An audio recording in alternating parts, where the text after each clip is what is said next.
এক কান্দে করলে আজরাইল একটা চোখের সমান হবে না, কিচ্ছু নাই। আমিও আমার না, আপনিও আপনার না, কেউ না।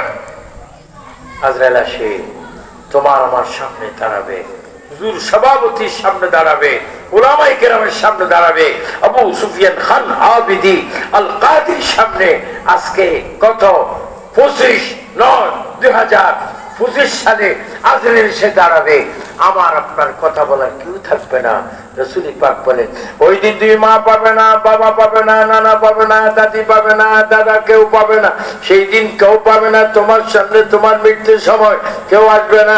কিন্তু তুমি যদি নামাজ পড়ো, দুরূদ শরীফ পড়ো, কোরআন শরীফ পড়ো, হাদিস শরীফ পড়ো, লা ইউমিনু আহাদুকুম হাত্তা কুনা হাব্বা ইলাইহি মিন ওয়ালিদিহি ওয়া ওয়ালাদিহি ওয়ান নাস আজমাইন। তুমি যদি অন্তর থেকে আমারে বেশি ভালোবাসো, ও আজরাইল যখন তোমার জান নিবে, ওই মুহূর্তে আমি নবী তোমার সামনে থাকবো।